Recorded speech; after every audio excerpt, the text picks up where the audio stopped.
me alone. Mm, I don't even know if it's working. Oh, that's the first thing they just saw, Mark. They just saw you sticking out your tongue. there you go. That's what people get to see when traps are broken and how to fix them. Yep. We'll see if we're live. Gotta wait. Always have to wait for the thing to come up. Is it Let's coming see. up? Oh, there we go. Now I Yeah, it see looks it. like it's live. Wow, it was the you're sticking out your tongue. That was the first thing that everyone saw. Good job. Yep. That's going to be a great thumbnail. That is going to be the thumbnail. So we are here talking about traps. I am a little sick. You can hear it in my voice, and I have a hard stop time, so we're probably going to get into it pretty quick. Okay. But not so Fast quick that we and can't the- introduce our guest. Fast and Furious. Who's our guest? Is it Paul? Paul Hughes? Hey, here I Hey. am. Hey. It is Paul Hughes. Yeah, you've been on the show way long ago, and you helped write our little where's our book? Am I by Battles? Which one? I got so many books back Wait, here. but he was on the show when you made your 100% accurate predictions. Oh, that's right. The first time. That's right. You were on my show. You were on the show when I made all those 100% accurate predictions, which literally all came true. I don't remember, but I guess I got to believe you. It was the ones for what oneD&D were going to be like. Yeah, it actually came true. And now and we had that whole show where we just went through, and I remember I said there'd be no additions. And... You said there were going to be no additions, and that's like the first thing they said. Yeah, it was exactly what Steven said. I know. It was like he literally copied what I was like. Yep, here we go. And sure enough, it just shows it you was understand insane. the mindset. Of course I do, because they're all business people. That's the thing, is that I know what they're trying to do. I've also worked with these type of people for a long time, so yeah. Anyhow, that's a different show. Yes. But let's Paul, talk about traps. Yeah, we're going to talk about traps, since today's going to be a shorter show. And the big thing I was going to talk about, and we all have our opinions, the traps are broken, completely broken. And in D&D, they're really broken, but there's ways to fix them. And there's lots of ways that traps are broken. And don't forget, like, subscribe, super chat if you have any questions. Super chats come first, or if you're a subscriber. If we get 50 likes, Yes. maybe Paul is going to have to do an Admiral Akbar. It's a trap. It's a trap. I'll do that for 3 likes. Oh, wow. Don't sell yourself short. Okay. There are already 3 likes. I know. But so there's different elements of traps, and we could talk about all of them, but there's like traps in themselves, which I remember once I played a game, and this was way back like in first edition D&D, is that someone was climbing up a ladder and then they just died. And like the DM's like, you're like, well, what happened? It's like, you're dead. Like, well, what happened? Like, you're dead. Literally, well, what really happened is a trap went off, they failed their roll, and then they died. And that was it. And yeah, that might be realistic. They were lucky they got a roll. In first edition, sometimes you don't even get a roll. It was you a just hit and die because you said that you touched the thing. Right, on the trap. right. Oh, you die instantly. Yep. There's no save. Yep, exactly. There's like, you just die. And yeah, technically, I guess that's correct, but it's not game fun. And that's why traps are so hard to do, because you really have to telegraph them, and you really have to give people the opportunity. And the best traps I find are the ones where they know it's a trap. They know. Yeah, they're coming into it. They don't care. It's going to be fun. There's that aspect. There's the mechanical aspect of traps themselves. And I think at Pathfinder 2nd Edition, actually with the complex traps, I love the complex traps, sort of. There's like 1 or 2 issues I have with them, but otherwise, them turning traps into combat, I think is awesome. And I think it works very, very well. You can do the trash compactor scene from Star Wars. With that. You can do a lot of cool things by turning a trap into a combat scene. Right. And then and Paul knows more about this than we do, because he just wrote the Dungeon Delver's Guide for Level Up, and he redid traps completely from the ground up. So since you're the guest, Paul, where do you want to start?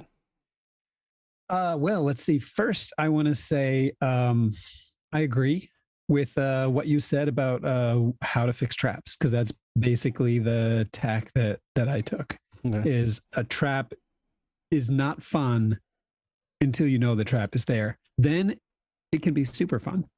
Mm-hmm. So first, let me just go over quick how traps sort of work in D&D. Okay. And you tell me how it's different in Pathfinder. Okay. In D&D, characters have a passive perception, which is written down on their character sheet, and the DM has written down. So your passive perception is 12.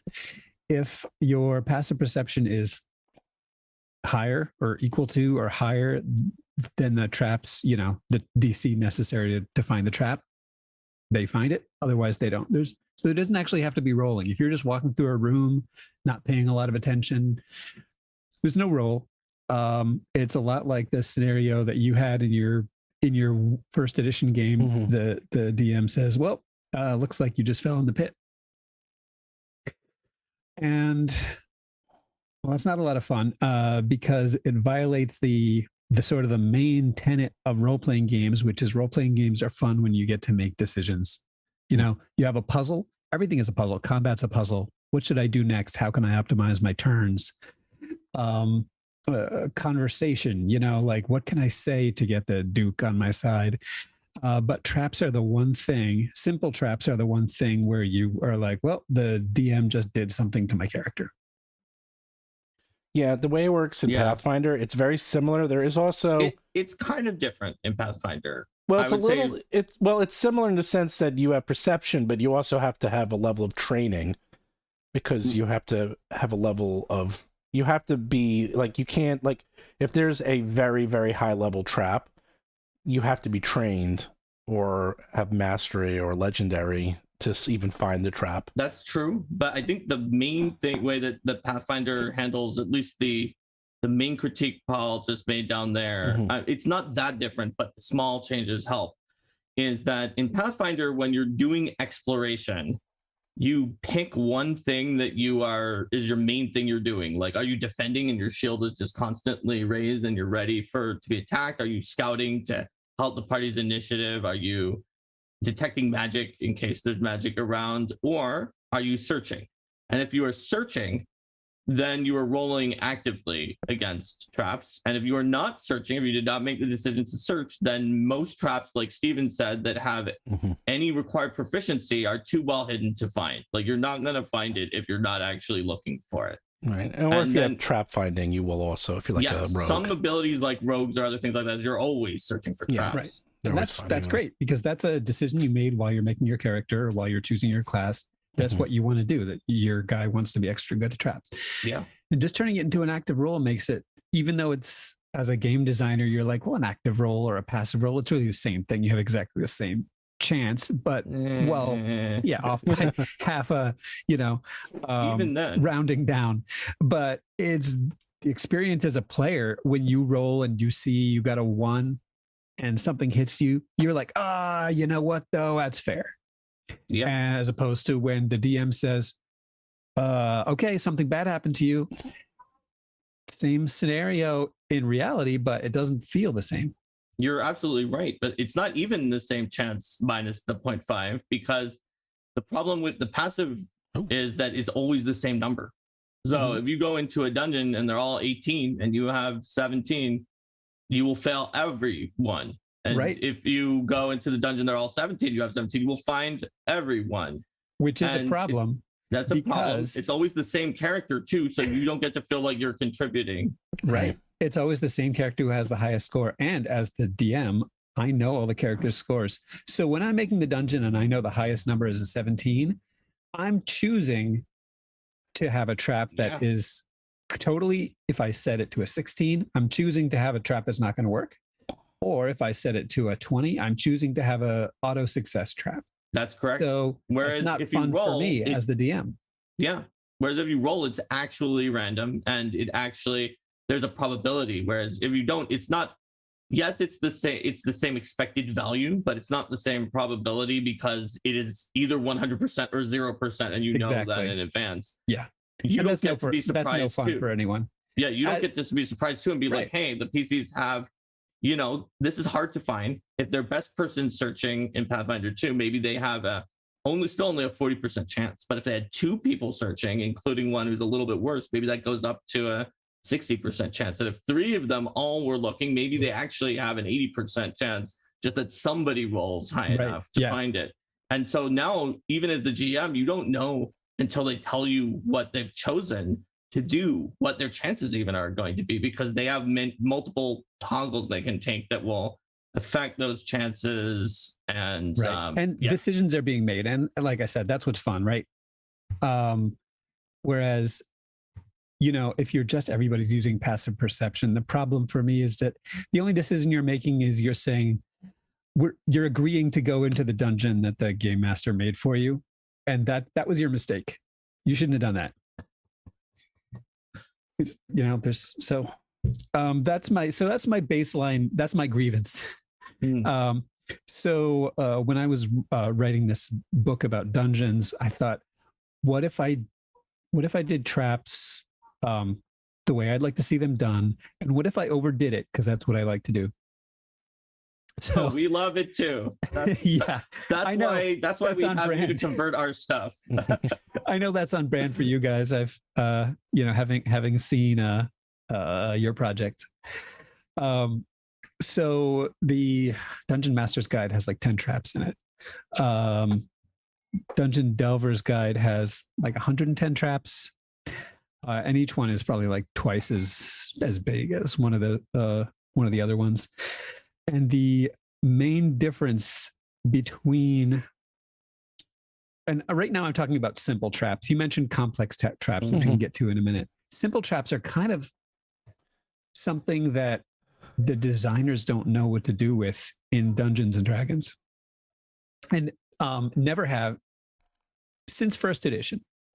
In first edition, Gary Gygax had a very strong idea of what he wanted to do with traps. Probably a bad idea, but at least he had a vision. No, his vision was whether or not it's right. Yeah, his vision was to kill players. I mean, they are true traps. Is it better to have a bad vision that makes the game worse, or to have no vision? Arguably, it's worse to have a bad vision. I actually think it's hurt the game. I mean, there's a lot of things in D&D that are fascinating to see how they've morphed and changed, especially in the last 10 years, and especially with Pathfinder 2nd edition. It's just like, you know, like traps were always traps, and they were always really, really deadly. And then they're like, well, maybe they shouldn't be quite so deadly. Maybe you should have a chance. Maybe it should be more interesting. And it's like, huh. And suddenly you have new types of rules, like what Pathfinder did. They became less and less deadly while still not having the new types of rules for a lot of editions. And it just got to the point where it was just like, well, the problem with that is you find it, and even if you didn't, it doesn't do anything. It's a speed I took bump. 15 damage. Right. It's like, I set up a trap. Okay, and then you just keep going. So then it doesn't work that way either. In 3E or 4E, right, you would just be like, oh, I guess I took 15 damage. I'll use my Wand of Kill Wounds or my Healing Surge or whatever. That's fine. I don't care. Right. Well, I mean, can we keep going with the game? Exactly. So you have to be very careful, because if you make them too deadly, then it upsets the characters. If you make them not deadly enough, or then they're speed bumps and no one cares. And then why are you making a rogue with a whole idea? They need to tell a story. Right. That's, so if you look on Arcane Mark, my Twitch channel, it may still be up. We have a design diary, the anatomy of a hazard. Hazards including traps and environmental hazards like molds and like a rock slide and haunts and things like that. And the key is it needs to tell a story or be part of telling a story or the encounter. Even if it's a simple hazard, if it's included in an encounter or is a part of the story, people will like that more than if it's just there. Even the pit trap that only does 15 damage can be part of telling the story, because maybe there is a dead adventurer there who had previously looted one of the keys that you need to keep going, and the key is not in its place, but it's actually at the bottom of a pit. That's a little more interesting than just being a pit, or a pit that the enemy spellcaster is standing right behind a pit and you don't see it, and is casting, and your fighter's like, I'm going to rush forward and disrupt that spell, and then they fall into the pit because they use that as part of their thing in the encounter. So there's ways to make them interesting, but they are not just on their face by existing interesting. Right. I actually have a crazy story. I actually played a game of Dungeons and Dragons with Dave Arneston back when he was still alive. And when he started with his character, it was like a was like kind of it was at a con, and it was like an abbreviated game, and I remember he got some pretty interesting things for his character. It was like stuff you just never see anyone do. He's like, okay, 10-foot pole. We're like, okay. He's like, canary in cages. And I'm like, really? And like all these things. He was just getting. I was like, wow, he obviously has been playing with Gary Gygax way too long. Like he had all these things to detect traps and kill you. And I never saw someone go through a dungeons more carefully than this guy. And it really was. It was interesting, but I would never want to play a long-term campaign like that. Right? Yeah, you'd be like, oh, this is going to be a fun one-time experience to play with one of these old school guys, but you're not going home and being like, all right, well, from now on, that's what I'm doing in my campaign. I know it was very excruciating how slowly they went through the right, and that's the danger that well, the books are always warning you about. In 5e, there are quotes that are like, it can be tempting to use too many traps, but fight that urge, because people they don't actually think traps are going to be fun, and they don't want you spending 10 minutes checking every 10 feet of corridor. And traps can be fun because, like, we just did an adventure a couple weeks ago where there was this big meadow, and on the other side of the meadow there was these kids. Now they're level 12, so they're not kids, they're like Faye or something, and they're playing and giggling. And in the middle of this clearing, there's a huge pile of furniture. No one there had trap sense. No one there's a rogue. Of course, I knew it was a trap. Right. So what is Vanessa walks right through it, and it explodes, and then everyone has fun. It's like she knew it was going to be a trap. Everyone knew it was going to be a trap, and that makes it fun. And I think that's what makes, which is also something that you mentioned, Mark, the dead adventurer. If there's a clue, if there's some sign that something's not right, something that makes alert people be like, oh, this is interesting, then if they screw up and trigger it, that's funny. It's everyone has a good time. They're like, oh, well, you got me. That's fair. I probably shouldn't walk through that pile of furniture. Yeah, exactly. But if they figure it out, they feel like they outsmarted you, that they're smarter than the game master, and then they feel good too, even though it's not, obviously that's not really what's going on. I will tell you what doesn't make them feel good is that in the other actual play, we have one of our rogues who's played by John, who's like the big complainer of the group, but he's funny. He kind of acts it up, but he complains about everything. And it's in Agents of Edgewatch, and there's a part of the adventure where they're in a temple, and the temple has doors, and all the doors lead to brick walls, and they're trapped, and it hits you with like a purple worm venom, which is bad. It's not killer bad, but it's gonna enfeeble you a bunch. It's gonna hurt. Also dealing some damage. It's gonna hurt. It's definitely gonna hurt, and it like you don't want to have that happen in the middle of a fight. And is it in the middle of the fight, or is no, it's worse. It's in the middle of a trapped corridor. So there was a corridor with a complex trap, which basically you go into rounds, and it was doing blow darts, and the blow darts would hit people in the corridor. So is that the dart gallery? Yes. The one from the core rulebook? It's one of the no, it's one of the ones. Yeah, it's like one of those. So he's running through the dart gallery, getting hit left and right. He sees a door. He opens up the door. Trapped, and then he gets hit again. He's like, come on, and then he goes to another door, trapped. Oh my god, were we laughing our asses like we are dying? He hated it. He's like, come on, I'm the rogue, how am I missing? I'm doing the rolls. I'm like, dude, you need like a 37, you rolled like a 35, you missed it. You almost got it. You almost got it, but and then he did another. There was exactly 3 doors. There's 4 doors, 3 trapped, 1 not. He hit all 3 trapped doors. He actually ran into the room with the big bad guy just to take a break. He's like, wow. Here, don't start the fight yet, because I need a breather, and then I'm gonna run back. And did the bad guy say like, okay, you've earned it? He basically saw him, and there's a dialogue. He doesn't attack right away. He tries to convince you to leave, so it didn't set off the bad I guess guy. That works. Yeah, so it did work, and he's like, okay, hold on a second. Just chugs a couple of potions. He's like, I'll be right back with the rest of the party, and then runs back. No, please continue your monologue. Exactly. Yeah. And then he gets everyone else. We are laughing our asses off, And he survived, but damn, it was funny as hell. And then the best Yeah. part is he didn't tell because we're using a VTT, so there's no line of sight. So he's like, the other character's like, which one's the trap door? He's like, I'm not telling you. Wow. See, now that's fun. Yeah, that's fun. And also, one of the things that makes it fun is it's the same thing 3 times. So it's not like it was a gotcha, an unfair gotcha. Once he's hit that trapped door once, and he's opening the second door, you know, he knows there's a risk there. Yeah. So then when it happens, it's funny instead of just feeling like it's out of the blue. It got even funnier because there's something like 9 trap doors in the dungeon, and I think he hit every single one. He discovered one of them. So every time it's like, okay, open the door, trapped. I'm like, come on, again, really? How bad is his luck? Because if he's a rogue, he should have like. It was a pretty high. Well, they're level 12, and it was So like, he's a master in he perception. was. He's actually now he just got legendary because he's level 13. Level 13. Yeah, he just got legendary. Now So he'll start.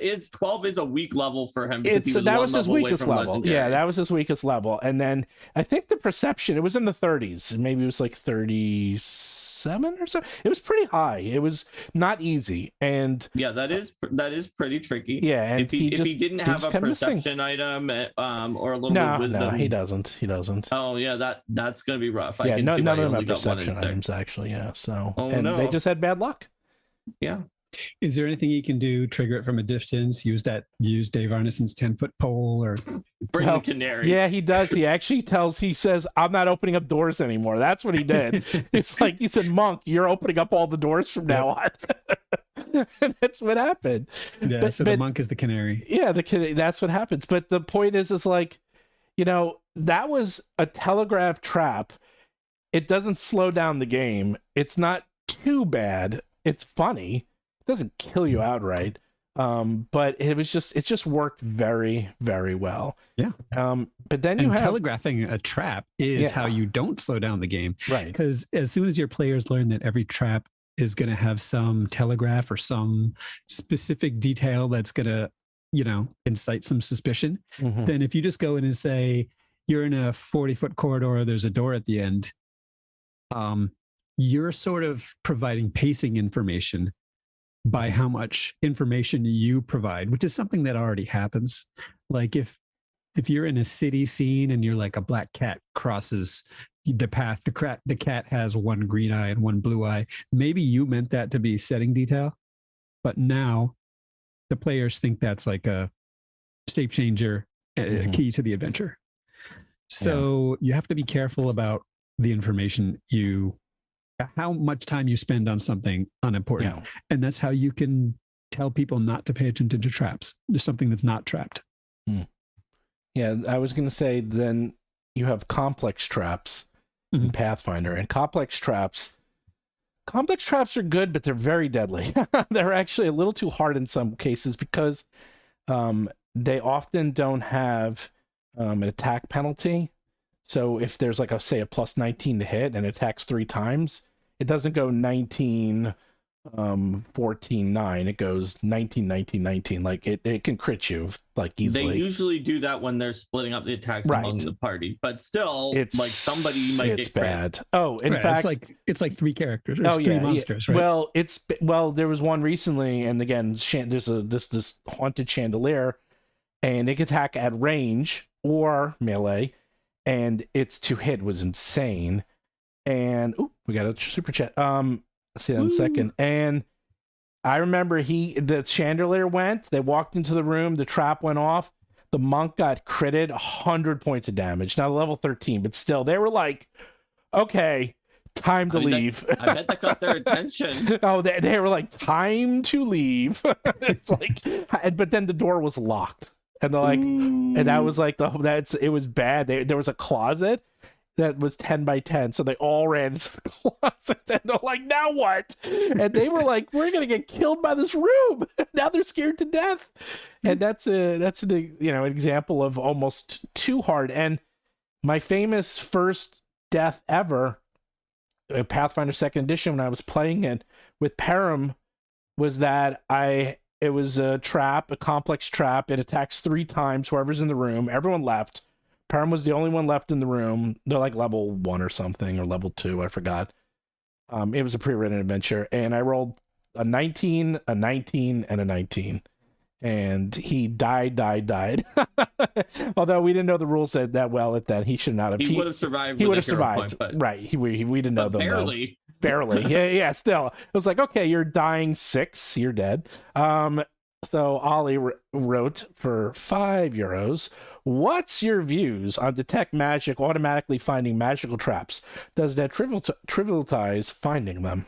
Well, in Pathfinder 2nd Edition, it doesn't find any magical traps except the ones that have a listed don't have a listed proficiency required to find them. So if it's untrained, that means that the creators were negligent and did not put on the obvious precautions you would put. If you're building a trap that costs like hundreds to thousands of gold, you're not going to avoid paying the extra to put like line it in lead or do whatever you need to do to make sure a simple cantrip that people are spamming is not going to automatically find it. So it says in the rules in Pathfinder 2nd that if it lists trained or higher as a proficiency needed to find the trap, then detect magic does not work.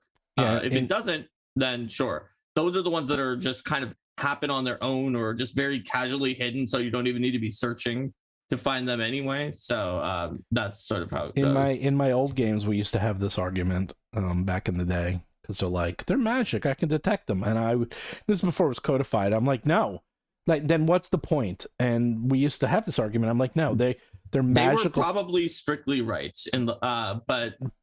But in my game, at least I was like, your people actually, you could have said that they shielded lead. Yeah, they shielded them. In Pathfinder first, it said even a thin layer of lead prevents. Because otherwise, it they paint lead on it. Yeah, otherwise it destroys an entire character class, and that was back in the WoW days when we were heavy into WoW, and it was very much, and we were very much into class builds and class roles, and like if you don't have a role for your class, then why have the class?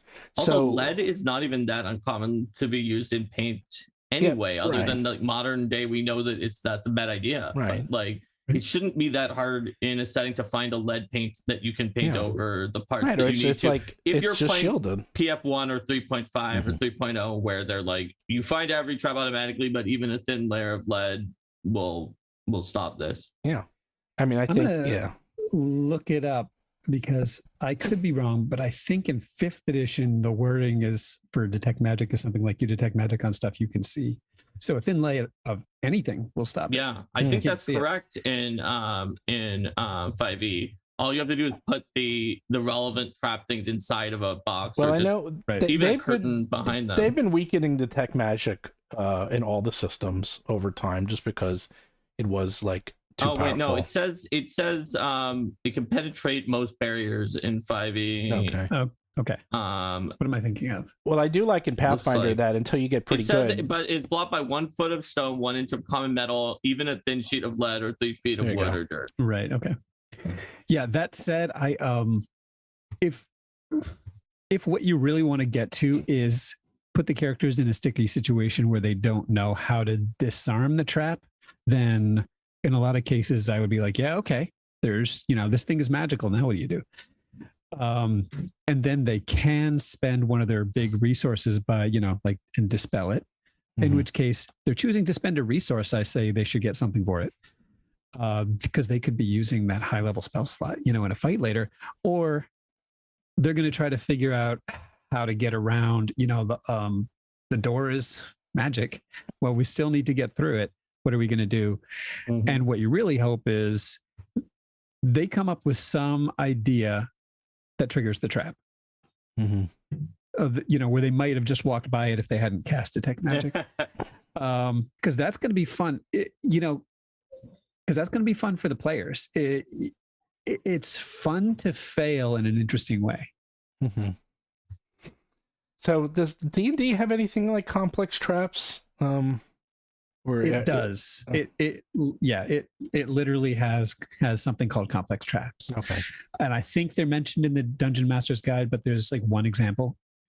And then in Xanathar's Guide, they sort of took another shot at traps. They're like, we're not quite happy with the Dungeon Master's Guide. We're going to redo our trap guidance. And there they have maybe 3 or 4 complex traps. Yeah, that's the thing, because Pathfinder, Pathfinder they work pretty similar to the way they do in Pathfinder, where you roll initiative and they're going to do their things each round, more like a combat encounter. So and then at that point, once you're in a combat, basically in a combat encounter, you know it's going to work pretty well, because there's a lot of polish on how combat works. So at that point, you can sort of put your faith in the combat engine.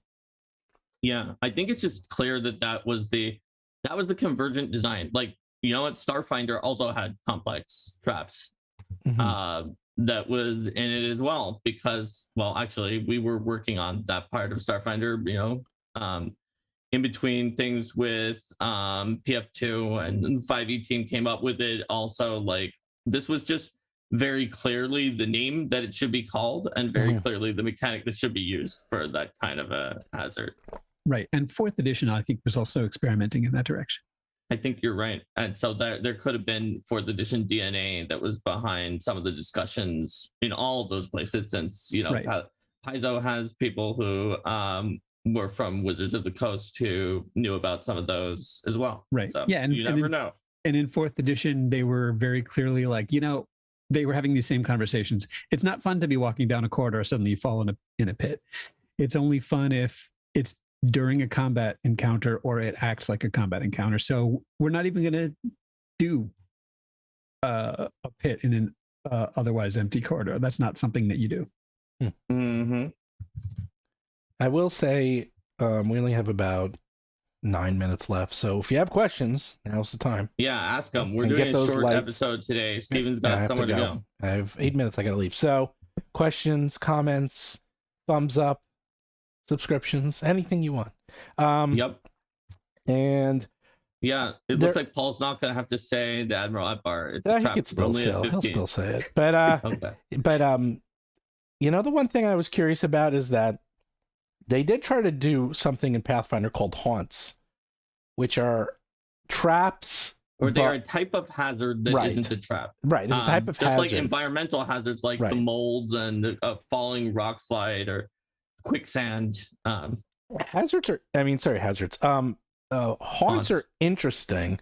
The problem with haunts is that it's sometimes extremely hard. Like, a haunt is basically like a ghost appears and does something to you and makes you scared or something, or drains your hit points, and then you have to put the haunt to rest. The problem with haunts, at least in the way they're currently written, is that it's not very clear how you figure that out, because sometimes it's as complex as, well, this person was killed and you have to find the remains and bury them in consecrated ground.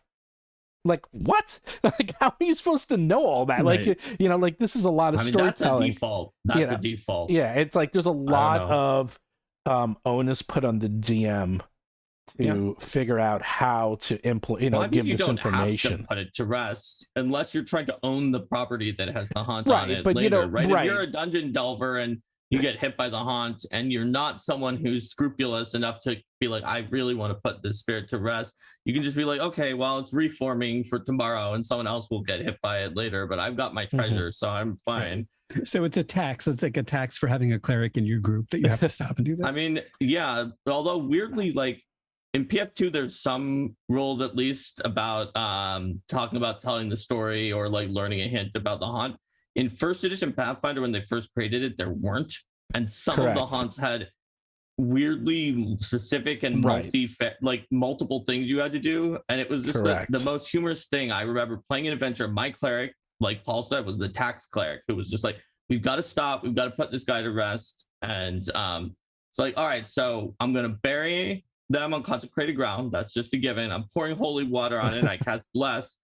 And then I was like, look, those clerics of Pharasma, who's like a not evil deity, but who turned out to have screwed this guy over and messed up his mission by virtue of overzealously charging in, and he was a spy and he got killed by the other side. I was like, they were in the wrong. They're complete fools. Like, I can't believe this. I gave like a speech about like he should never have died from them. And then the GM was like, I cannot believe this, but what you had to do was like bury them on consecrated grounds and cast bless while putting a holy water on it, and then say that those clerics of Pharasma were fools.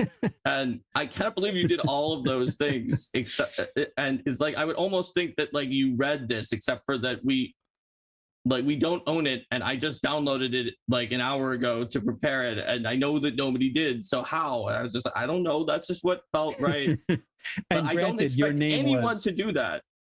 Right. Yeah.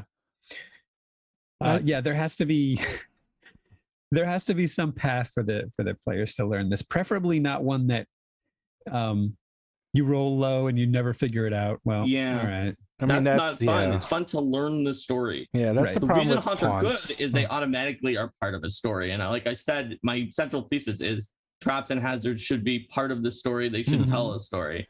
Right. But the reason they're bad is if that story just gets hidden to the GM, that's not what you want. Right. And that's in general like a mistake a lot of writers can make. You come up with a big backstory, you put it in the book, and you don't have any way for the players to learn it. It's like a fun thing for the GM to read, but that's not enough to justify its page count. Mm-hmm.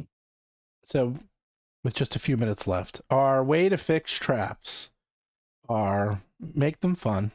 Make them part of the story, make them semi-obvious, or at least have the rule of threes, where it's like, all right, if you're gonna have trap doors, don't have one trap door, have 5 trap doors, have 10 trap doors, have a whole bunch.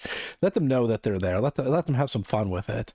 And if you're gonna do these one-off traps, at least make it make sense. Like, okay, that makes sense. Like, okay, there's a trap, but behind the trap is treasure. It's like, oh, okay, or a clue. It's like, okay, it was worth it. Like, that's the worst, is that, okay, when the trap went off, what happened? Nothing. So, like, what was the point of it? Nothing. It's like, okay. Also, like Paul said, specifically in D&D, it's kind of better to put player agency in it, because the exact way that it works in 5e, where it's a passive value, you cannot make any decisions. You don't even roll, and it's just like you have it or not, and the GM kind of knows what the number is ahead of time and decides, oh yeah, it was 1 higher than you could find, you didn't, or oh, it was 1 lower than you could find, you did.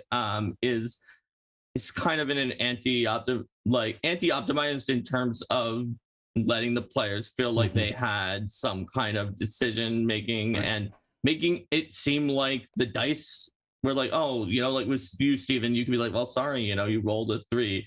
Whereas if Paul was running the 5e as written instead of using his new book for it, it would just be like, well, why didn't I find that in your homebrew thing? It's like, well, I set it to be 1 higher than you had. So sorry, I made it impossible. It is my fault. Like, there's no one else to blame but me, the GM, because the DM, because that on the fly.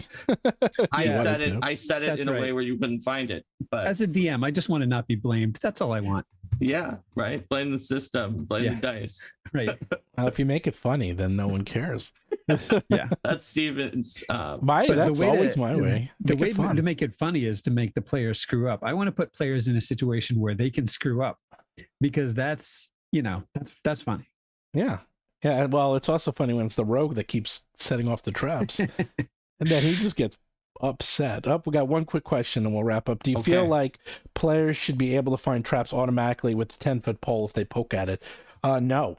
It depends on the trap. Like if the trap is a pressure plate that would go down with the amount of force they're poking with the 10-foot pole, then it should go off. Although consider that some traps, once you've set them off, maybe an area effect such that even being 10 feet behind it is not great for you. If it's like in a long corridor and it's a lightning bolt that just shoots right down the corridor from the pole to you and the rest of your party, it's like, well, yeah, I guess we found it by setting it off on I will give everyone homework. There's a movie out there, which I saw in the theater, called Cube.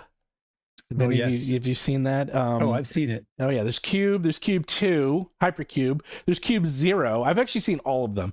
I have too. They're pretty bad. But Cube itself is a very interesting movie because it takes place where random strangers wake up in a room, and it turns out they're in a cube that's 10 by 10 by 10, and some of the rooms are trapped and will kill you. But the thing is, they're all trapped in different ways. And you would think it's very interesting because they do try that, the old 10-foot pole, and it works, but not always. It works until it doesn't work. Right. It works until it doesn't work. Like, they think they outwitted the system, but the traps were smarter than them. And it is a very good movie to get ideas from, especially if you're into seeing how different types of traps. It's a very D&D type movie. It came out like in 1997, I think. Yeah. Canadian movie that was very low the Indiana budget. Jones movies, I think, are the classic trap movies. Yeah. Yeah. I think my final thought is the advice that you should only put in 1 or 2 traps, throw that away. Just have fun traps that give players decisions to make. Have an all trap dungeon. You can have a blast. I've done it as a player and a DM, and it can be really fun. Yeah, And make traps that do tell a story or do something interesting instead of just damage. For example, a pit trap that you fall in and take damage, boring. A pit trap that at the bottom kind of has a gate where it goes one of 2 ways. So the first person falls into one room, and the second person's like, oh no, we haven't gotten them back, and there's a chute. I'll go down, and they go to a different room, and there's encounters in those 2 rooms, or even they're just now separated and they've split the party. Like, now you've just suddenly done something different for the story, and the damage, maybe it did a little damage, but who cares if it did or not? And failing that, if there's a dead rogue with a magic short sword, nobody's going to complain. There you go. Okay. All right. Well, I have to go. That's good. Yeah. 'Cause I have to go pick up someone at 3 on the dot. So. All right. But well, there was a quick, care, everyone. fun little Thanks thing. And Paul, wait, let's see. Where's everyone? Mark, you have Arcane Mark tonight at 10? Yes, or? I've got Arcane Mark tonight. It is at 7 Pacific, 10 Eastern, and we've got a great topic for you tonight, which is, let me see, it is the GM tools adapting encounters. Whoa. So that's what it's for. And Paul, you have your new book kickstarting right now. Kickstarter, Dungeon Delver's Guide from Ian Publishing. It's at $100,000 with about a month left. Yeah, look. I have. So go check that out. Let's see. I have. Look what I got. Look, I got the books. Yeah. Which one's yours? I have the Monstrous Menagerie is the one that's mainly mine. That's yours. I got it right here. Yeah, it's got a name lot of on it. monsters in there. I know. Yeah, that's too many monsters. Too many monsters. And then you'll be helping convert all of our monsters too. Yep. And looking forward to the next batch of monsters from you guys. Yeah. So next Battle Zoo is coming in. They're weird. You're gonna have fun with them. I'm doing the artwork for some of them, and there's one right now. It's like insect body, a swarm of octopus for head. I was like, sorry, swarm of jellyfish for the head. I was right. Okay. I'm curious to see what Paul comes up with on some of these. Some of these are really weird. Yeah. I'd like a challenge. Give me something where I'm like, there's no way I can do this in 5. Yeah.